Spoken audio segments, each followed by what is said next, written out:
Imagine waking up tomorrow, just grabbing your coffee and reading the morning headlines. Right. And the news is just incredible.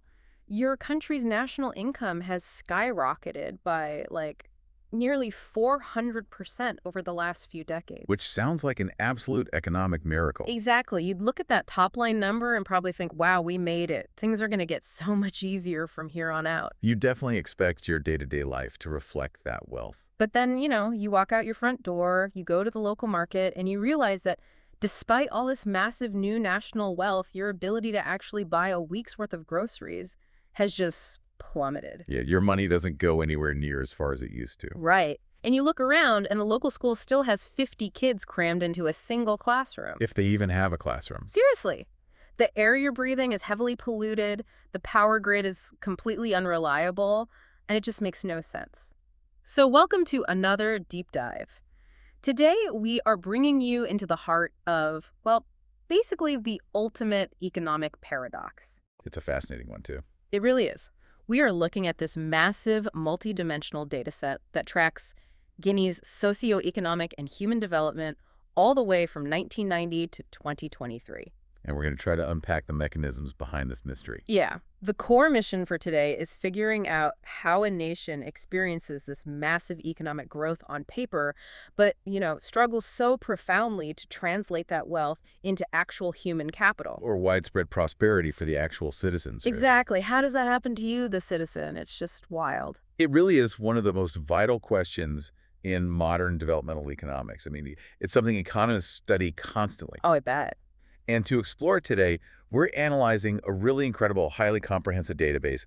We're pulling indicators from the World Bank, the United Nations, and the International Monetary Fund. Big hitters. Yeah, exactly.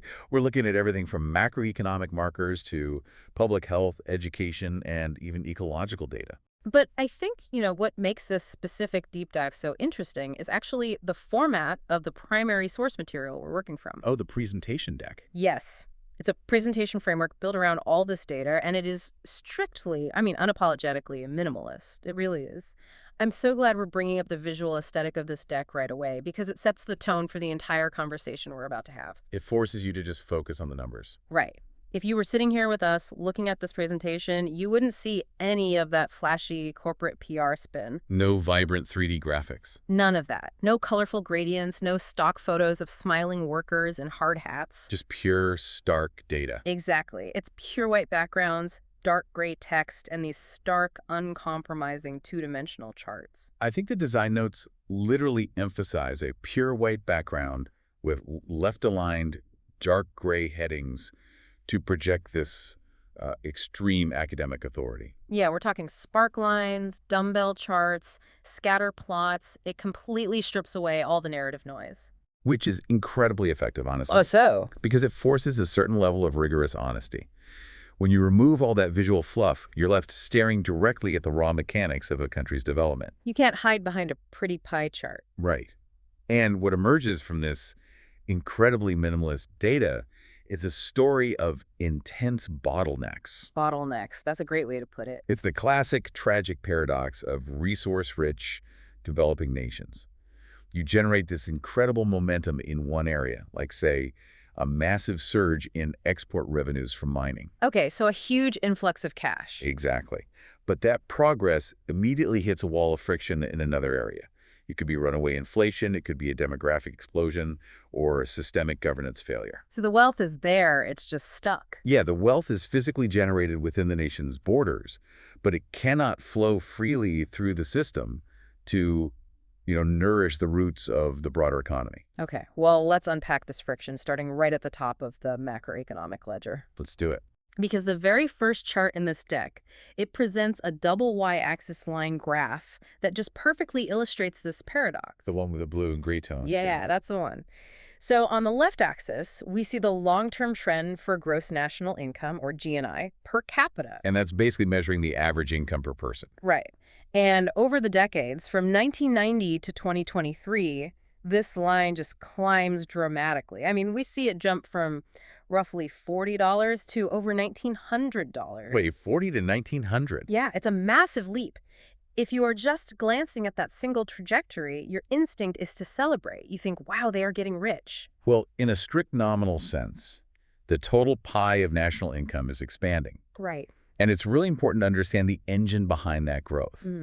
Guinea sits on just immense natural wealth. We're talking minerals, right? Oh, massive amounts. Right. They possess some of the world's largest reserves of bauxite. Bauxite, okay. And that's used for what, mostly? It's the primary ore used to make aluminum, and they also have significant deposits of gold and iron ore. So that's the engine driving that left side axis up. Exactly. The extraction and export of those commodities drive that G&I line upward.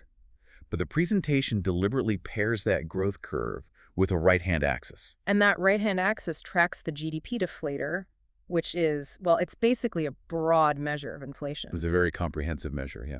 And this is where the hidden thief enters the story. Because on the right side of this chart, underneath that beautiful rising G&I line, there are these terrifying pillars representing inflation. The gray bar charts. Right, the gray bar charts, and they just spike violently. The data highlights years where inflation hit 27%, 29%, and in one catastrophic year, it breached 37%. And the presentation literally circles these peaks, right? Yes, it circles those extreme peak years and adds a little text box pointing right at them saying, high inflation weakened actual purchasing power. It forces you to look at the damage. We really need to walk through the actual mechanics of what a 37% inflation rate does to a society. Please do, because that number sounds scary, but what does it mean on the ground? It is far more destructive than just, things being a little more expensive at the store. Right. Economic growth on a national spreadsheet is practically meaningless to the average citizen if their daily purchasing power is constantly being eroded by that level of macroeconomic instability. It's like trying to fill a bucket with a massive hole in the bottom. Spot on. The GDP deflator measures the changes in prices for all of the goods and services produced in an economy. Okay. So when that number hits 37%, it means the fundamental unit of exchange, the literal currency in your pocket, is collapsing in value in real time. Let me put this in perspective for you, the listener. Imagine you get a massive 10% raise at your job. You'd be thrilled. Right, you're feeling incredibly successful. Yeah. But the very next day, your rent, your groceries, your transportation costs, they all jump by 30 or 40%. Yeah, that raise suddenly means nothing. Exactly. You are technically taking home the largest paycheck of your life, but your actual standard of living, like what you can actually put on your dinner table, has just plummeted. Furthermore, extreme inflation acts as a highly regressive, invisible tax. Regressive meaning it hurts the poor the most. Exactly. It disproportionately devastates the poorest segments of the population. Think about how wealth is stored. Okay, let's think about that. A large multinational mining corporation, or, a wealthy local elite, they might hold assets that actually appreciate during inflationary periods. Like real estate or foreign currency. Exactly. Yeah. Or the physical commodities themselves. They are insulated from the local currency collapse. Oh, well, that makes sense. They aren't holding giant bags of cash. Right. But a subsistence farmer or an informal market vendor operates entirely in local cash. They don't have a diversified portfolio. They just have whatever they made that day. Exactly. If that vendor has the equivalent of $100 saved under their mattress and inflation spikes to 29%, nearly a third of their stored labor simply vanishes. Just vanishes into thin air over the course of a year. Yeah, no one broke into their house, but they were robbed all the same. Wow. So the national pie is getting bigger because of the bauxite leaving the ground. But the measuring tape we use to measure the slices for the actual citizens is shrinking so fast they can't ever get ahead. That is the exact paradox, yes. That raises a massive immediate question for me. If the money is constantly losing its value and all the headline wealth is concentrated in these macroeconomic export figures, how are the people on the ground actually surviving day to day? What are they doing for work, you mean? Yeah, what are they doing for work? To answer that, we have to look at how the population interfaces with the economy, which requires mapping the labor market structure. And the data visualizes this beautifully, actually. It uses a stark horizontal stacked bar chart. And the visual disparity there is genuinely shocking. It really is. It shows that agriculture doesn't just play a role in the economy. It completely absorbs the vast, vast majority of the labor force. The blocks for agriculture on that chart are just massive. Right. The presentation literally has a note to highlight that specific block. The historical data points show female agricultural employment hovering between 50% and an astonishing 76%. 76%. Think about that. 3/4 of working women were tethered to agriculture at certain points. Which is the defining textbook characteristic of an economy that has not yet undergone structural transformation. Hold on, I want to challenge that framing for a second. Okay, go ahead. Because we hear constant discussions globally right now about the importance of food security, about returning to the land, about the value of local agriculture. That's a very fair point. So why does the academic data consistently frame this massive agricultural base as a trap rather than, a foundational strength? That's a great question. The trap lies entirely in the nature of the agriculture being practiced. Okay, explain that. If we were looking at a highly mechanized, high-yield, technologically advanced agribusiness sector, that would be different. Like farms with tractors and drones. Right, where a small percentage of the population uses advanced irrigation and cold storage supply chains to generate massive crop surpluses for export. That would be a strength. But that's not what this chart is showing. Not at all. The data points overwhelmingly toward low productivity, rain-fed subsistence farming. Meaning they are farming just to survive, eating what they grow, and just praying the rains come on time. Correct. Structural transformation is the historical, sequential process where a nation's labor force gradually transitions out of that low productivity subsistence agriculture And moves where? into higher productivity manufacturing and modern services. Historically, this is how you build a resilient middle class. Okay, so you move from the farm to the textile mill, and the textile mill to the light assembly plant, and eventually into advanced manufacturing and services. Exactly. It's a stepping stone process. But the chart for Guinea's industrial sector shows it only absorbing about 5% to 14% of the workforce. It's incredibly small. The formal service sector is similarly stunted. The presentation specifically notes that the service and industrial sectors failed to create enough modern jobs. The factories and the formal office jobs simply aren't there. So you end up with what economists call a dual economy. A dual economy, what does that look like in practice? Well, on one side, you have a high-value, modern export sector, which in this case is the bauxite mines. Generating millions of dollars. Yes, but bauxite extraction is incredibly capital-intensive. It requires massive earth-moving machinery, specialized engineering, heavy logistics. It's not a guy with a shovel. Right, it doesn't require tens of thousands of entry-level manual laborers. So the mining sector sits completely isolated, like an economic island. Wow. And while that island generates wealth, the vast majority of the population remains locked outside, doing the exact same kind of backbreaking, low-yield agricultural labor their great-grandparents did. There is literally no bridge between the bauxite mine and the subsistence farm. And that missing bridge is what we call the missing middle of the labor market. The missing middle. Yeah, the lack of light manufacturing, garment factories, food processing plants. These are the traditional vital stepping stones of economic development. Because they absorb a low-skill agricultural workforce and train them for the modern economy. Exactly. Man, an economy heavily reliant on subsistence farming is already living on a knife's edge. A single bad harvest or a drought can be catastrophic. Oh, absolutely. But that vulnerability becomes incredibly volatile when you introduce the next massive variable from our data set. We have to look at the sheer number of people trying to survive on those farms. Demographics dictate destiny. They really do. They are the undercurrent driving almost every other economic pressure point we are going to examine today. The presentation visualizes this demographic reality on slide 5 with a side-by-side historical trendline and a population pyramid. And the raw numbers are just staggering. They really are. The total population climbs relentlessly from roughly 3.55 million in the early 1990s to well over 10 million in the 2023 data. We are talking about the population nearly tripling in a single generation. That is a massive multiplication of citizenry. But the data specifically highlights a metric called the age dependency ratio, which is tied to that pyramid visual.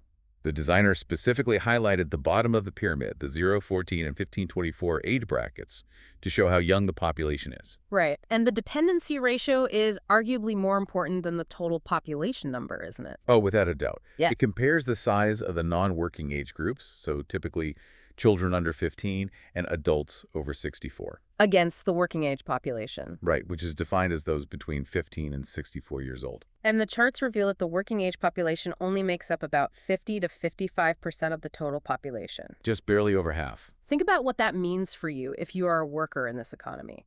For every single person who is theoretically of age to be in the labor force, there is another human being who is entirely 100% dependent on them for survival. This creates an incredibly complex dynamic known as a youth bulge. A youth bulge. Okay, is that a good thing or a bad thing? Well, in economic theory, a rapidly growing youth population can be viewed as a massive potential demographic dividend. Like a secret weapon. Exactly. This was the secret weapon of the Asian tiger economies, places like South Korea and Taiwan in the mid to late 20th century. Right. They had huge economic booms. They did, and part of the reason is they had a huge generation of young people entering the workforce at exactly the moment their economies were building that missing middle of manufacturing jobs. Oh, I see. So if you can educate those kids, keep them healthy, and plug them into productive factories, you have an unparalleled generational engine for explosive economic growth. You essentially have an army of energetic future workers, innovators, and consumers ready to build the nation. But there's a but coming, isn't there? There is a very dark side to the youth bulge, and it comes down to timing and upfront capital. Explain that. Before a child can become a productive worker at age 18 or 20, society has to carry them as a dependent burden for nearly 2 decades. Right, they don't just pop out ready to work on an assembly line. You have to feed them, clothe them, house them, and build schools for them. That requires massive upfront investment from both the state and the individual family. Which brings us right back to the friction we just discussed. If the vast majority of families are stuck in subsistence farming, just scraping by, and whatever tiny surplus cash they manage to save is being eaten alive by 29% inflation. They literally do not have the surplus capital to invest in their children's development. And if the state isn't capturing the mining wealth to build public infrastructure, the state isn't investing in them either. So the demographic dividend quickly threatens to become a demographic disaster. Because you have millions of young people reaching working age, but there are no factories to absorb them. No formal industries, and they haven't received the education required for modern service jobs. Man. When you have a massive population of unemployed, disenfranchised youth, you have a historical recipe for severe social and political instability. It's a pressure cooker. You have millions of young mouths to feed today, and the entire success of the nation over the next 50 years rests completely on the quality of the fuel you are putting into that future workforce right now. That's a very good way to put it. Are they being prepared to build the country, or are they being left behind? Which is the perfect, albeit sobering, segue into the next crucial layer of our data. A human capital ledger. Exactly. We need to look at public health. We have to ask, are these millions of children physically thriving? Because public health is the foundational bedrock of human capital. Without health, neither education nor employment is possible. Absolutely. And looking at the health data, it's a roller coaster of incredible triumphs and tragic caveats. Let's start with the genuine victories, because the presentation uses a very clear step-down line chart. White background, dark gray lines, right? Yeah, totally minimalist. And it shows a significant sustained drop in child mortality. Over the decades covered by this data, both infant mortality and under-5 mortality rates have plunged. That is huge. It is. A child born in Guinea today has a vastly higher chance of surviving early childhood than a child born in 1990. The deck specifically puts a green check mark above that declining curve to celebrate it. We must acknowledge that as a monumental achievement. For sure. It is a testament to targeted public health interventions, widespread vaccination campaigns, improved basic sanitation in certain areas, and, the impact of international aid. It represents millions of lives saved. But as the rigorous, unvarnished nature of our source material forces us to do, we cannot view that single success in a vacuum. Right, because right next to that plummeting child mortality line, the data annotates some very grim realities. There's an exclamation mark next to the maternal mortality data point. Yes, there is. Because maternal mortality, while it has improved slightly over the 30-year span, the number of maternal deaths per 100,000 live births remains stubbornly, heartbreakingly high. It's a massive issue. Furthermore, the data flags acute respiratory infections and malaria as massive ongoing systemic burdens on the population. Let's connect the dots between maternal mortality and broader economic stability. Okay, because the presentation highlights it with that side note saying it's the weak link in the public health system. Right. It highlights it for a very specific reason. Maternal health is the ultimate stress test of a public health system. How so? Why is that specific metric the linchpin? Because preventing maternal mortality requires a complex, fully functioning medical infrastructure. Okay, I'm tracking. Think about it. A vaccination campaign can be executed by mobile clinics delivering shots once a year. You drive in, give the shots, drive out. Right, it's episodic. But handling an obstetric emergency, like severe hemorrhaging during childbirth, that requires a 247 clinic. It requires a highly skilled nurse or doctor on call. Exactly. Sterile equipment, a reliable cold chain for blood transfusions, and often an ambulance to navigate paved roads. All the things that require permanent infrastructure. So when maternal mortality is high, it tells you that the systemic, day-to-day healthcare infrastructure simply isn't there. Furthermore, the economic impact is devastating. What happens economically when a mother dies? When a mother dies, the survival rate of her existing children plummets drastically. The economic stability of the household just shatters. Oh, that makes sense. The oldest daughter is often immediately pulled out of school to take over domestic duties, instantly halting her human capital development. It creates a domino effect of poverty. Exactly. And then the presentation drops what might be the most terrifying quiet statistic of the entire deep dive. The stunting data. Yes. We are looking at a scatter plot measuring the prevalence of stunting in children under 5. The presentation circles the cluster of dots and adds a text box that basically says, this represents irreversible human capital loss. It is a chilling statistic. Stunting is officially defined by a child's height for their age. And the data shows that historically, the prevalence of stunting remained incredibly high, hovering between 24% and 30%. In some years, nearly a third of the children in the country were stunted. We need to spend a significant amount of time unpacking the biological and economic reality of stunting, don't we? We really do, because it is perhaps the most misunderstood metric in global development. Most people probably just think it means the kids are short. Right. But stunting is not just a cosmetic issue of a child being shorter than their peers. Height is simply the easiest physical outward marker for a community health worker to measure with a tape measure. So what does it actually represent? What stunting actually represents is profound, irreversible human capital loss. Let me try an analogy here because I really want you, the listener, to grasp the severity of this. Go for it. It's like you are trying to build a fleet of high-performance sports cars, right? Okay. But from the very first day on the assembly line, you use watered-down fuel, cheap contaminated oil, and you skip installing a few key engine components. Oh, wow. By the time that car rolls off the line, the engine's capacity is permanently capped. It doesn't matter if you put the best racing tires on it later or give it a beautiful paint job. The internal machinery is permanently compromised. It will never reach its top speed. Exactly. It will never, ever reach its theoretical top speed. That is a chillingly accurate metaphor. Let's walk through the exact biological mechanism of why that happens. Yes, please. What is happening inside the child's body? Human development hinges on what we call the first 1,000 days. That's the window from conception through a child's second birthday. The first 1,000 days. Got it. During this window, the brain is growing at an explosive rate, forming millions of neural connections every second. But that process requires immense amounts of energy and specific micronutrients. Like iron, zinc, iodine, protein. Exactly. And if the child is living in a household trapped in subsistence farming, dealing with 30% inflation. They aren't getting that diverse, nutrient-rich diet. They're just eating basic starches to survive. Exactly. Add to that the burden of infectious diseases. Right, the malaria and respiratory infections we just talked about. If a toddler is constantly battling malaria or suffering from chronic diarrheal diseases due to unsafe drinking water, their body enters crisis mode. It has to prioritize survival. Yes. The immune system commandeers all available calories and nutrients just to keep the vital organs alive and fight off the infection. Oh, man. So it literally stops building the brain. The neural pathways required for complex problem solving, emotional regulation, and advanced cognitive function simply do not form. Because the brain isn't getting nutrients. And once that 1,000-day window closes, the damage is largely permanent. So we celebrate the fact that the under 5 mortality rate dropped.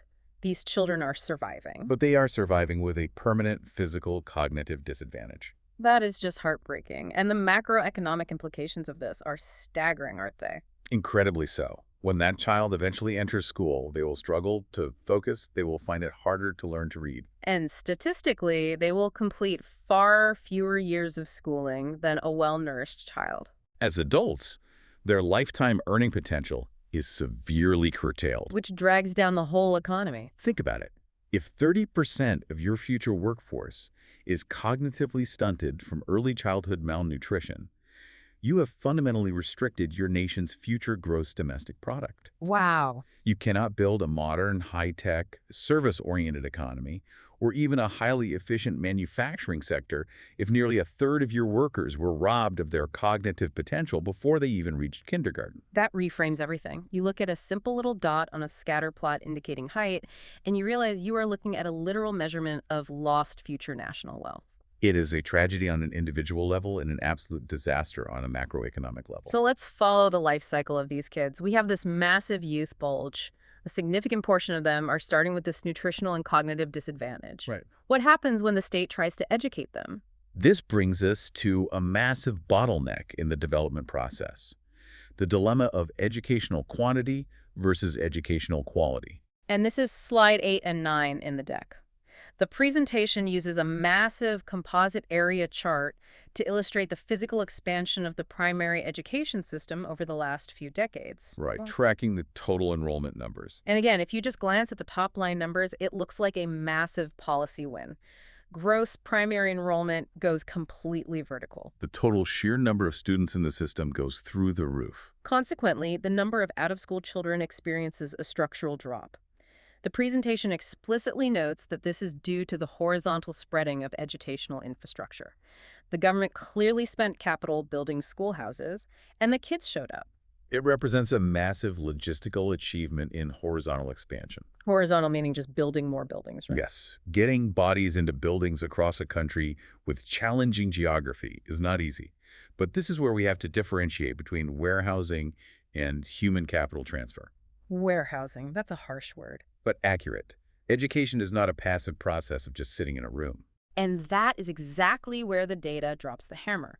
The presentation overlays this enrollment chart with an infographic card and a bubble chart tracking the pupil-teacher ratio in primary schools. And it puts a stark box around those numbers. It does. And the numbers are borderline absurd. We are looking at a national average ratio of 44-1, and in some recorded years, it spikes to 49-1. Nearly 50 children relying on a single educator. The presentation explicitly says this extreme ratio severely dilutes the quality dividend of the educational expansion. Think about the logistical reality of that room. It's chaotic. Let's assume the best possible scenario. You have 50 perfectly behaved, fully nourished children who are eager to learn. Even then, how do you teach 50 kids how to read simultaneously? You can't. You can't give individualized attention. You can't identify who is falling behind. And we know from the stunting data that many of these kids are battling cognitive disadvantages and probably haven't eaten a proper breakfast. That's not a classroom, that's crowd control. Exactly. I ask you, the listener, think about it. Is a child sitting at a desk in a sweltering room with 49 other kids actually receiving an education, or are they just being stored for the day? What you are describing is the visceral reality of what the World Bank terms learning poverty. Learning poverty, wow. Being enrolled in school is absolutely not synonymous with learning. Right. When a state expands the physical infrastructure, the concrete walls and tin roofs of the schools, without simultaneously expanding the human capital required to run that infrastructure, the entire system breaks down. So they needed teachers, not just buildings. They needed a massive influx of properly trained, well-paid, motivated teachers to match the enrollment surge. But they didn't have that. Because they didn't have that, the system's carrying capacity reached a critical breaking point. It buckled under the weight of the demographic youth bulge. And you can see the cracks in the foundation when you look at the secondary educational indicators in the data set. The overage student data, right? Yes, the presentation specifically highlights high numbers of overage students. This means you have a significant percentage of children sitting in second or third grade who are chronologically much older than they should be. Likely because they had to repeat grades multiple times, or they started school years late. Exactly.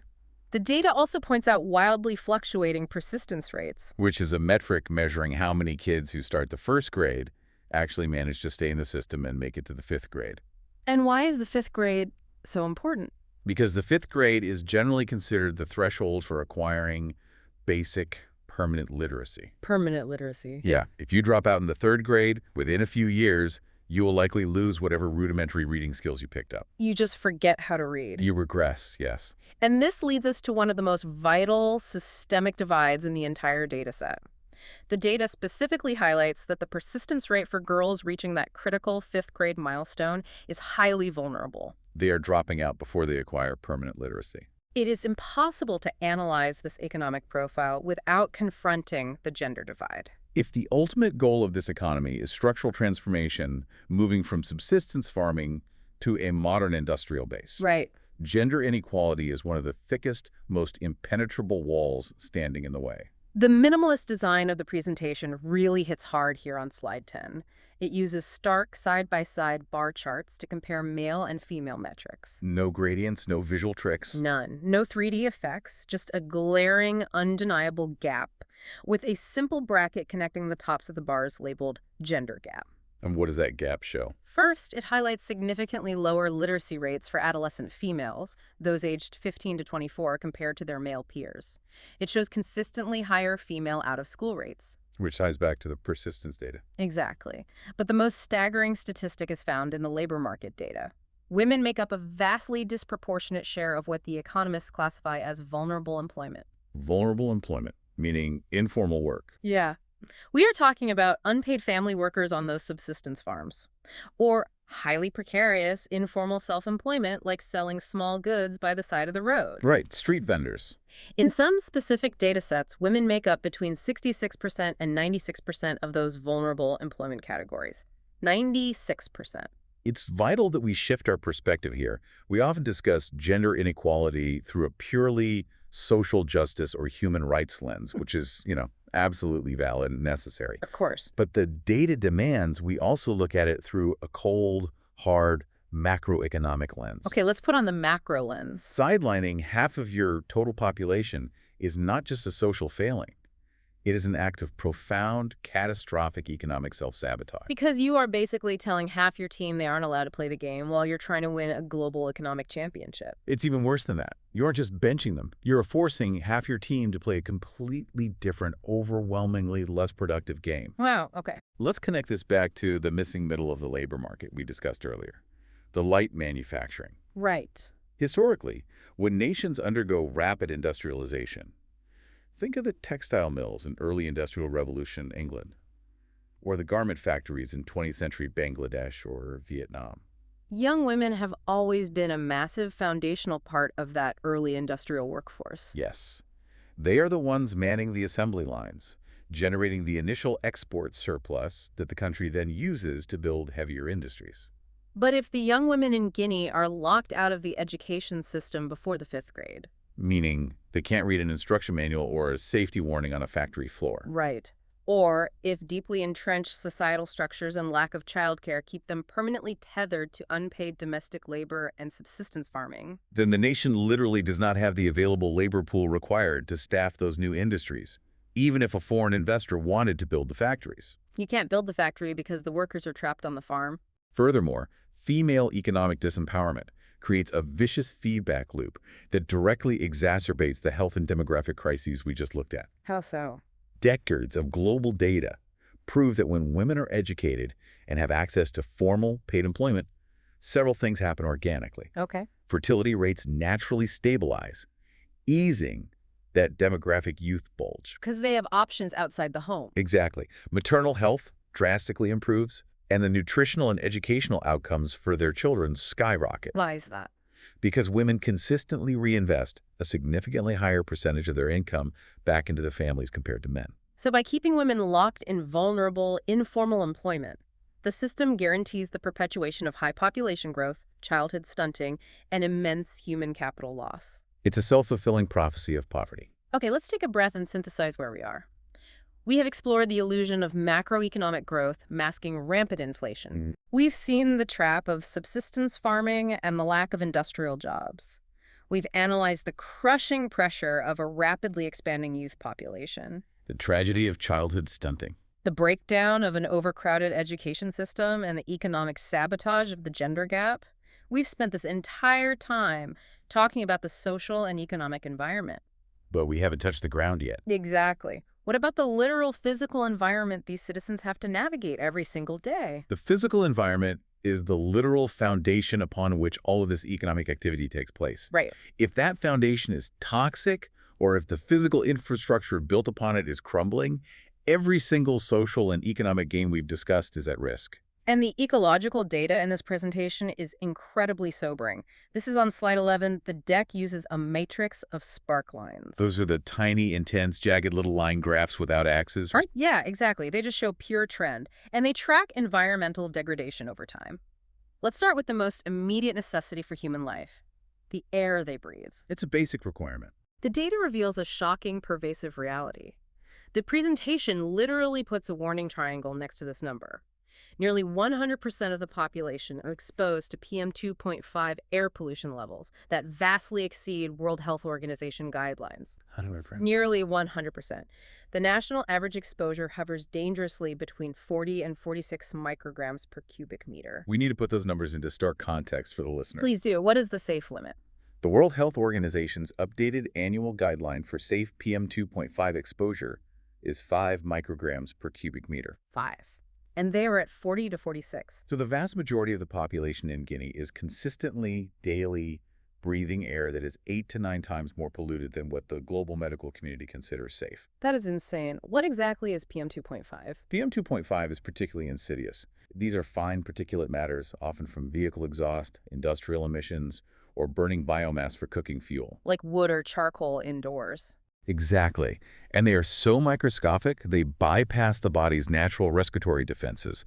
They travel deep into the lungs and enter the bloodstream directly. Which means it isn't just causing a cough, it's causing systemic disease. Chronic exposure to PM 2.5 at those levels drives massive rates of cardiovascular disease, stroke, and chronic respiratory illness. And didn't you mention it affects kids too? Crucially, yes. Recent studies show it has severe impacts on fetal development and early childhood cognitive growth. Which feeds right back into the human capital loss and the stunting crisis we discussed earlier. It is an inescapable toxic cycle. It really is. But the environmental damage isn't limited to the air. The data also tracks a severe trend of net forest depletion. Deforestation. Yeah, and this is where the World Bank methodology introduces a concept that I found absolutely fascinating. The presentation doesn't just frame deforestation as an ecological sadness, like save the trees. Right. It frames it as a hard macroeconomic deduction against the country's adjusted net savings. Yes, the concept of adjusted net savings, or ANS. It is brilliant and ruthless in its economic logic. Walk us through it. Traditional GDP is a very blunt instrument. It simply measures how much economic activity occurred within a year. Money changing hands. Right. If you chop down 1,000 acres of ancient virgin forest and sell the raw timber in the international market, your traditional GDP goes up. Because you made a sale. You look like you are generating wealth. But adjusted net savings looks at the nation's entire balance sheet. It says, hold on, you didn't create that wealth out of thin air or human ingenuity. You simply liquidated an existing natural asset. Oh, wow.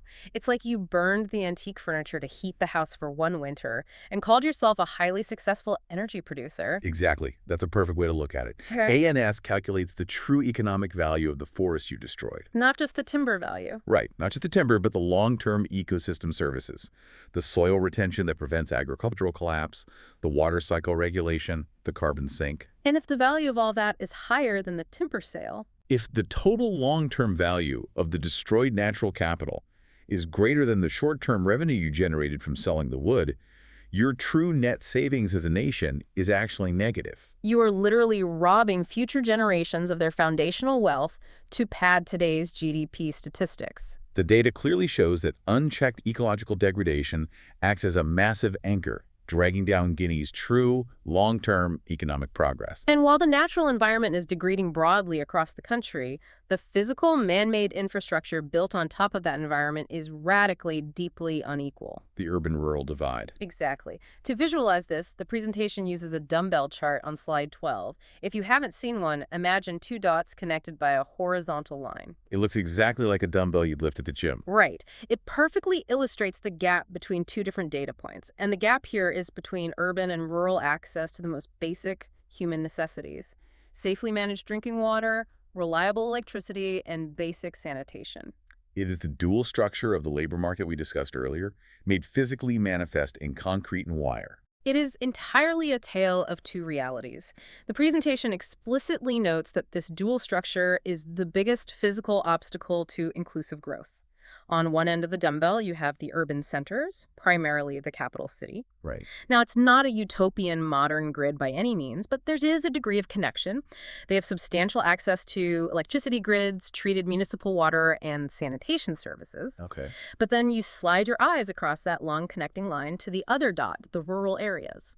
And remember, as we established in the labor data, the vast majority of the population lives in these rural areas working those subsistence farms. So what does their dot look like? The gap is massive. The rural areas are essentially existing in a completely different century in terms of infrastructure. And this urban-rural infrastructure chasm is arguably the single biggest physical barrier to inclusive economic growth. How so? Connect the infrastructure to the macroeconomy for us. Let's trace the logic back. We established that the country desperately needs structural transformation. They need to move people out of subsistence farming and into higher productivity work, right? Yes, the missing middle. Light manufacturing, food processing. But how can you possibly modernize agriculture without rural electricity? You can't run modern irrigation pumps. Exactly. You can't operate a cold storage facility to keep your crops from rotting before they reach the market. Oh, that's true. So a ton of food just goes to waste. How do you build a rural agribusiness processing plant without a reliable high-voltage power grid to run the machinery or millions of gallons of clean water for the manufacturing process? You can't. If you try to build a factory where the microgrid fails 3 times a day, your assembly line stops, your materials ruin, and your business goes bankrupt. You are physically trapped in low productivity. The total lack of rural infrastructure guarantees that the rural population remains locked in subsistence farming. And being locked in subsistence farming guarantees that families remain poor and rely on large numbers of children for agricultural labor. Which sustains the demographic youth bulge. Exactly. And a massive, impoverished rural population guarantees the national tax base remains incredibly small. Which brings us to the ultimate, unavoidable why question. The big reveal. We started this hour looking at a chart that showed massive growth in gross national income. The country is exporting huge amounts of bauxite, gold, and iron. Undeniable. Massive wealth being pulled out of the ground. So why hasn't the rural electrical grid been built? Why is the air still toxic? Why are there 50 kids crammed into a single classroom with no books? Where is the money actually going? And that brings us to the final, most crucial section of our data. The root cause: governance and resource dependence. This is where we stop looking at the symptoms and examine the machinery of the state itself. The presentation visualizes this on slide 13 using a radar chart, sometimes called a spiderweb chart, to map out the World Governance Indicators, or WGI. It's painted in these stark, unforgiving grays and blacks. Yeah. The WGI measures vital institutional health metrics: control of corruption, the rule of law, government effectiveness, and regulatory quality. And what does the shape look like? When you plot Guinea's scores on this radar chart, the resulting polygon shape is incredibly small and clustered tightly right at the dead center. Which means the scores are very low. Exactly. The designer explicitly notes that this small area means the system's capacity to convert public resources is severely restricted. Because across almost all these key metrics, the country consistently ranks in the bottom 20% globally. A global bottom 20% ranking in the rule of law and the control of corruption is the ultimate defining bottleneck. It explains everything. It explains every single paradox we have discussed. The data also explicitly ties this governance failure to macroeconomic risks on the next slide. It uses a waterfall chart. The dark gray for positive revenue, light gray for outflows. Right. And it highlights an extreme dependence on natural resource rents relative to GDP, meaning the entire economy lives and dies by mining exports. Which is a huge structural risk. It shows chronic current account deficits. And, incredibly, it highlights a deep reliance on official development assistance, or ODA, which is foreign aid, to supplement basic domestic investment. Hold on, I want to make sure I am fully grasping the scale of this contradiction. Okay. We started out talking about massive economic growth driven by billions of dollars in mining exports. Are you saying all of that generated wealth just leaks out of the country? Yes. That is precisely what the empirical data suggests, and it introduces a vital economic concept called conversion efficiency. Conversion efficiency, what does that mean? Economic growth generated by extracting and exporting raw minerals does not magically or automatically translate into human development. Because digging a hole doesn't build a school. A foreign corporation digging a massive bauxite mine does not automatically build a rural primary school, or lay municipal water pipes to a village, or train a maternal health nurse. Right. The mining company pays royalties and taxes to the government, and the government is the entity supposed to build the school and hire the nurse. Exactly.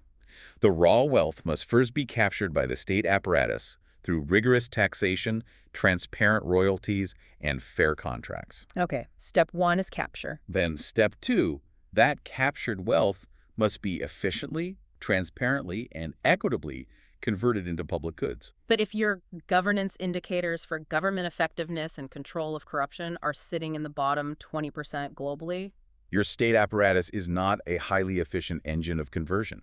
it's broken machinery.